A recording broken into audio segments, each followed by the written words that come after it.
Self-trust without awareness can turn into self-deception.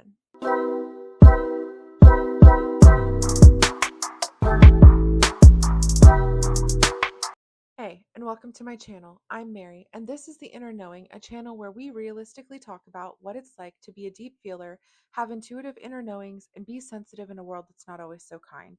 I have done a lot of work with self-trust, and I've noticed as I've gone through learning how to trust myself deeper and what I can do in my life to actively make that self trust healthy and not from a place of control or ego. I've noticed that a lot of times trust yourself gets thrown around as like just trust every thought that comes into your mind, trust every feeling you have. And this can be dangerous because our thoughts and our feelings can also be intertwined with our trauma, with our perceptions of other people, with specific issues within a certain situation. All of these things can affect how we see something through the lens of our own experience. And that can actually turn into self deception rather than self trust. And this can get dangerous because it can lead you toward things that you feel like are safe for you or are good for you. And it's really that you're leading your life from a fear-driven place, or you have unresolved trauma, or you're, like I said, projecting something from your internal experience onto an outward experience or onto an external experience that's not accurate. And your brain can sound very convincing when you're in this place. And this is why on my channel, I talk a lot about the absolute value of having a deep, intimate connection with yourself. Self trust doesn't mean trusting yourself blindly. It means knowing your trauma, your triggers, being able to separate fear from what's real, being able to move through waves of anxiety without trusting the anxiety. Real self trust looks like questioning yourself, being able to pause instead of react to something, checking in to see where this feeling is coming from. Is it an intuitive knowing, or is it fear based? Is it something from the past coming up and I'm seeing a situation that's in front of me through the lens of my past? Having a deep connection with yourself means learning these deep inner things about yourself. And in my opinion, it's the key to having healthy intuition, having healthy self trust. There have been many times in my journey towards trusting myself, and I will always be on this journey. I always have to choose to trust myself every day, and I also have to choose to question where that trust is coming from. There have been many times where I have trusted the wrong thing. I've trusted the fear, I've trusted the control, I've trusted a perception that a past experience has put onto something rather than the actual truth of the situation.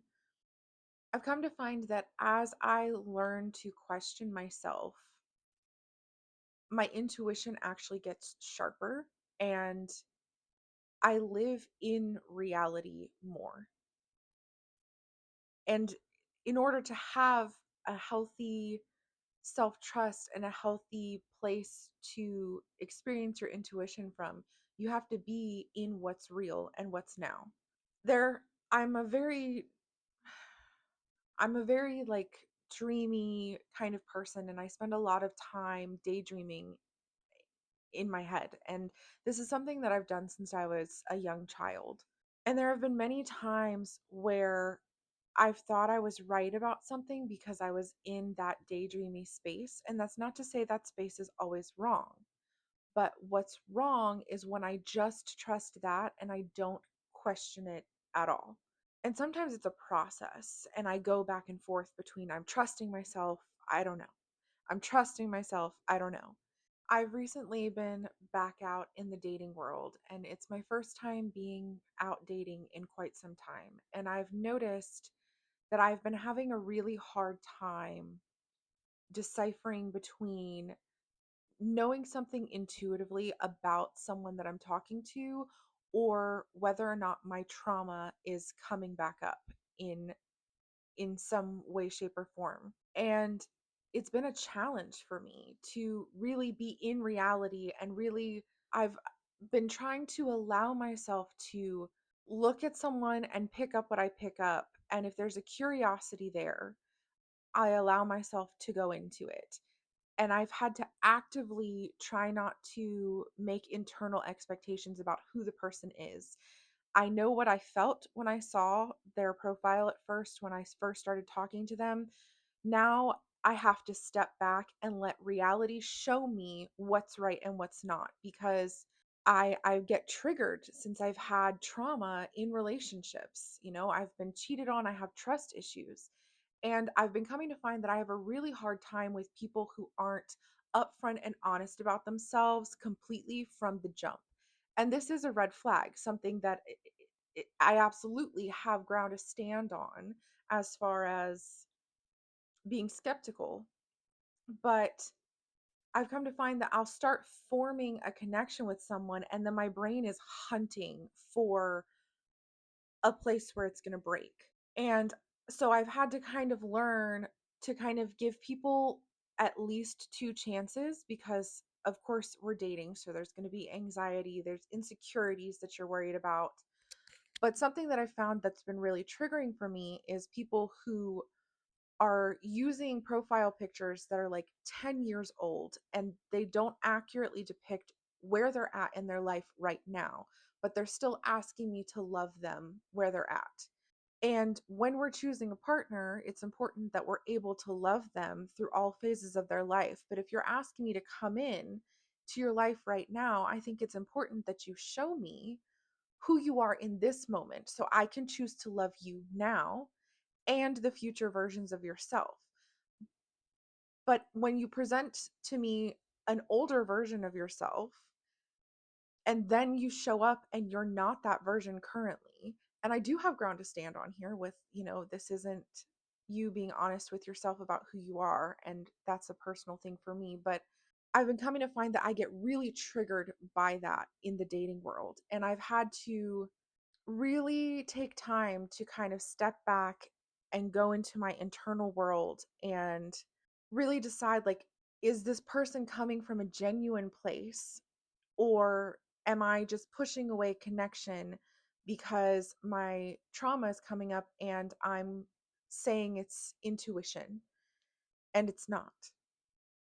And this has happened a few times since I've been dating now, and it's something that I'm really having to practice and work on in real time without being aware, without giving myself that pause of, okay, I'm feeling this trigger come on, I'm feeling myself get worked up about this, without taking that moment to sit back and be like, okay, I'm feeling triggered. Let's see what this person presents, how they handle me bringing this up in a gentle way. And how they respond to that tells me whether or not it was intuitive or whether it was my trauma really getting mixed in there. And sometimes it can be both, which can be super confusing. But this is where I always talk about on my channel the importance of nervous system regulation, building a deep connected relationship with yourself, and really grounding into those two things. And that's how you build healthy self trust. I understand that I'm going to have these triggers. And instead of saying, oh, I have an intuition that this is a bad person, saying, okay, I have an intuitive feeling, I think, that this person isn't exactly what they're saying they are. So I'm clocking that feeling. And now I'm going to let reality show me what's actually happening. And then I have to actively hold my brain back from like actively hunting for something. And that's a big clue to me that my trauma is getting involved. But like, this is just one example of how this kind of comes up in life. And the biggest thing that's helpful here is taking a moment, taking a pause, coming back into yourself, deepening that connection.